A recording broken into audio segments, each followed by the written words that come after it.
Luke Smallbone, always great to see you. You and your brother, Joel, you guys took most of the year off of touring, and now you are back with an incredible new song, World on Fire. It comes out October 3rd.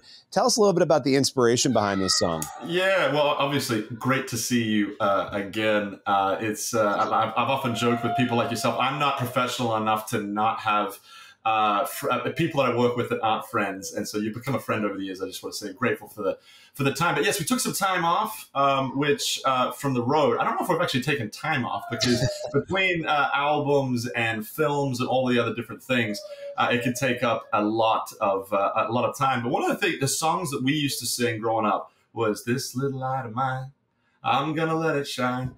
And it's a song that we've all known.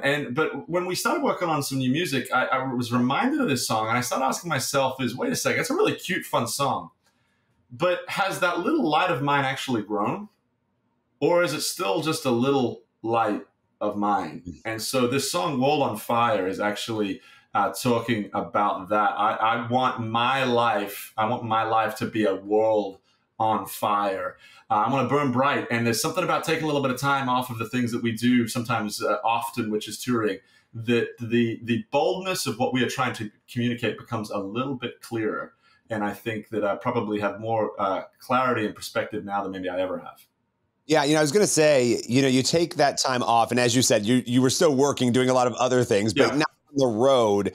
Yeah. What did God show you, maybe teach you about yourself, about life, maybe a realization you had previously that maybe came back because life was so busy? What were some of the big lessons you took away from this time? That I'm probably more addicted to work than I realize, which is not something that I like to think of myself. I've been married for 15 years. Courtney and I, we've got 4 kids, and I've always kind of been that guy, right? I just wanted to be I've often said that the greatest title I've ever been given is father, because fatherhood is wrapped up in my wife as well. Without my wife, I'm never given the title of father. But what I found is we took the beginning month, because we usually do a Christmas tour every December. So January is usually kind of like a recalibrating month. And in some cases, a little bit of a vision casting for the month, for the year. And I got to the end of January and I still had this, I don't know, I don't like to use anxiety as a common word, but I had this anxious feeling of, well, I'm going to have to go away next week. I'm going to have to go away next weekend.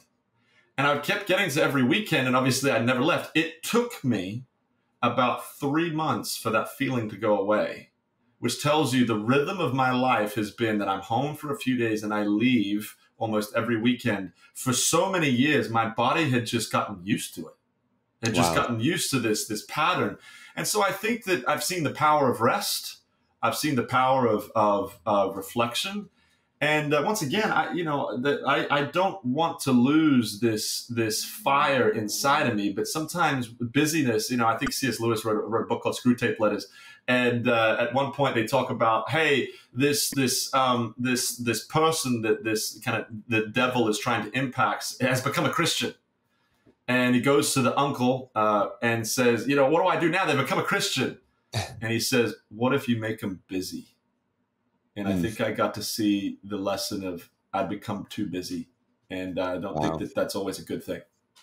Well, and I think all of us, whether it's on a cell phone, it's on social media, it's all of the demands of normal life, right? Being a husband, being a father, having all these things with these new demands that technology gives us, that it's supposed to be easier, it's supposed to be better. And in some ways it is because of the technology, but there's a whole other layer of busyness that we have day in and day out. And, we're sort of in this place right now as a culture. There's so much going on in the world, right?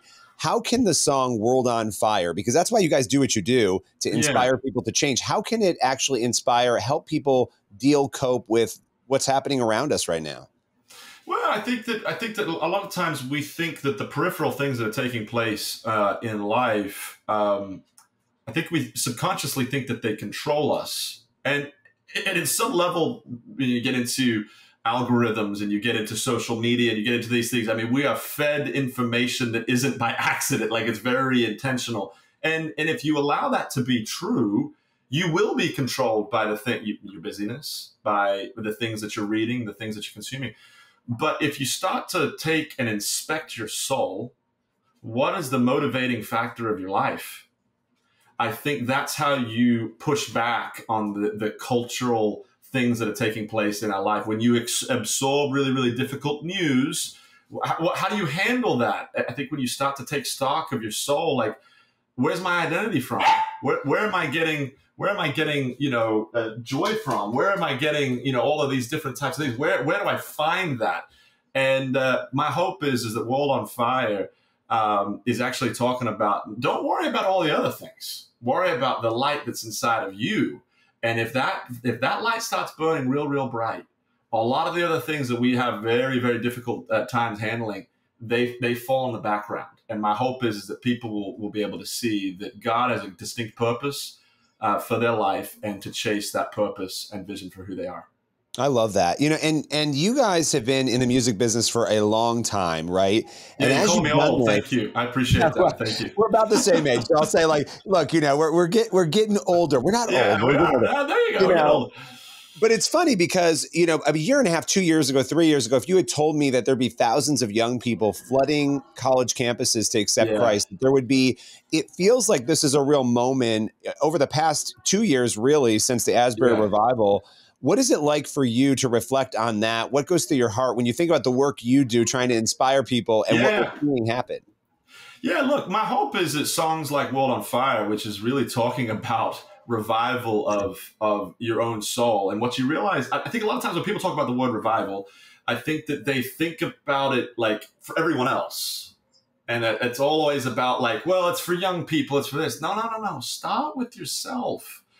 A revival, if you can take revival into your marriage, it impacts your spouse. If you can take revival into your marriage, then it impacts your family. It impacts your household. If your revival is taking place in your household, it will impact your town. If revival takes place in your town, it will impact a city. If revival takes place in a city, it will impact a state. Don't start with a state or a nation first. Start with yourself and who you are individually.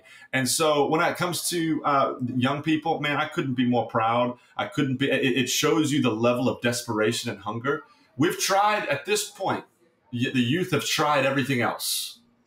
And the reason why they're coming back to Jesus is because they're literally, I'm speaking to these people saying, I've literally tried everything else, and everything else is hopeless. I need something that is real, that is true. Thank God for the youth, because if it wasn't for the youth, it would not prick some of it. If we're talking about us being a little older now, it wouldn't prick the hearts of us maybe in a generation that goes a little bit ahead of them in the same way. The youth just take things like children. Is it real or is it not? I want the real thing. Yeah, I love that. Well, you guys have a lot of things coming up. You've got music, obviously. I know you'll be back out there doing more in the months and years to come. But the song is World on Fire. It hits October 3rd. Appreciate you joining me today. Hey, Billy, always a pleasure, man. Appreciate you.